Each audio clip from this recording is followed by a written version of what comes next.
తిరుమల శ్రీవారి ఆలయంపై video game కలకలం రేపింది. తిరుపతి నుంచి తిరుమలకు వెళ్లే నడక మార్గంలోని వరాహస్వామి ఆలయం, తిరుమల ఆలయం పరిసర ప్రాంతాలపై గేమింగ్ యాప్ సృష్టించి భక్తులను మోసగిస్తున్న వారిపై చర్యలు తీసుకోవాలని జనసేన నేత Kiran Royal TTD chairman BR నాయుడుకి ఫిర్యాదు చేశారు. గేమ్స్ ఉన్న పలు సైట్లు, వీడియోలతో కూడిన వివరాలను చైర్మన్ అందజేశారు.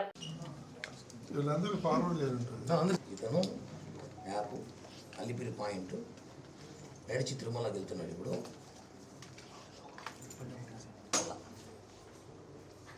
ఎవరో అన్నమతి చేసినట్టు అనుమానం అయితే ఉన్నా సార్.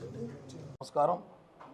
ఈరోజు తిరుమలలో చైర్మన్ క్యాంప్ ఆఫీస్లో ఈ ఒక్క ప్రెస్ మీట్ పెట్టడానికి కారణం అత్యవసరమైన సమావేశం కాబట్టి ఇందాకే టీటీడీ చైర్మన్ గారు కలిసి తిరుమల తిరుపతి దేవస్థాన పవిత్రతని ఎవరు దెబ్బతీయాలని చూసినా జనసేన పార్టీ తరఫున అయితే మేము ఊరుకోం.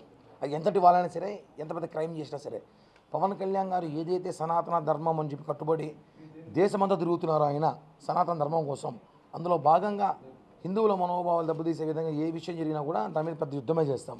గతంలో కూడా చూసటం అనేక విషయాలపైన జనసేన పార్టీ ఫైట్ చేసాం, పోరాటం సాధించుకున్నాం కూడా. ఇప్పుడు తాజాగా రోబ్లాక్స్ అనే ఒక యాప్, సోషల్ మీడియాలో ఒక యాప్ ఉంటుంది రోబ్లాక్స్ అని. అందులో మన రాష్ట్రమే కాదు, తమిళనాడు, కర్ణాటక అన్ని రాష్ట్రాలకు సంబంధించి ఆ యాప్లోకి వెళ్ళి ఓపెన్ చేస్తే గుళ్ళు దర్శనాలు దేవుని ఎలా చేసుకోవచ్చు, ఎలా ఆ గుళ్ళ లోపల ఎలా ఉంటుంది, ఆ లోపల ఎలా జరుగుతుంది, ఎలా వెళ్ళొచ్చు, ఎలా రావచ్చు, ఇవన్నీ కూడా క్రియేట్ చేసి యాప్ రెడీ చేశారు. మేము తిరుపతికి సంబంధించే మాట్లాడుతున్నాము, మిగతా గురి గురించి మాట్లాడే బాధ్యత ఉంది కాబట్టి మేము తిరుపతి గురించి ఇప్పుడు చైర్మన్ గారికి వెళ్తాం కాబట్టి అల్లిపిరి టోల్గేట్ నుంచి తిరుమల దర్శనం చేసుకొని మళ్ళీ లడ్లు తీసుకొని మళ్ళీ తిరుపతికి వెళ్ళి ఎలా వెళ్ళొచ్చు అని చెప్పి ఒక రూపంలో ఒక యాప్ క్రియేట్ చేసి అందులో దాన్ని సోషల్ మీడియాలో పెట్టి దాని ద్వారా ఉండి ఒకటి పెట్టి డాలర్స్ రూపంలో డబ్బులు వసూలు చేస్తున్నారు.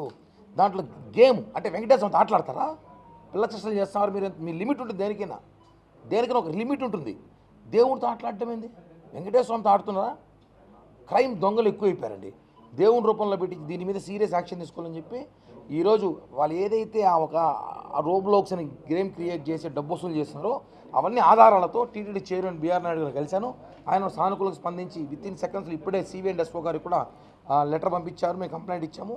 ఇమీడియట్గా కేసు నమోదు చేసి భవిష్యత్తులో వెంకటేశ్వర స్వామి జోలికి రావాలన్నా, హిందూ మతాల జోలికి రావాలన్నా, ఇటువంటి యాప్ క్రియేట్ చేయాలన్నా, ఏమి చేయాలన్నా సరే వాళ్ళకి భయపడే విధంగా శిక్షలు పడాలి. దాని మీద చర్యలు తీసుకోవాల్సిందిగా చైర్మన్ గారు కోరం. ఖచ్చితంగా భవిష్యత్తులో ఎవరు కూడా సరే ఇంకొకసారి ఈ యాప్లు వాళ్ళ డబ్బుల కోసమో, వాళ్ళ మైలేజ్ కోసమో, వాళ్ళ పబ్లిసిటీ కోసమో దేవుణ్ణి వాడుకుంటే మాత్రం బాగోదు. ఎందుకంటే చాలా బాధ వేసింది.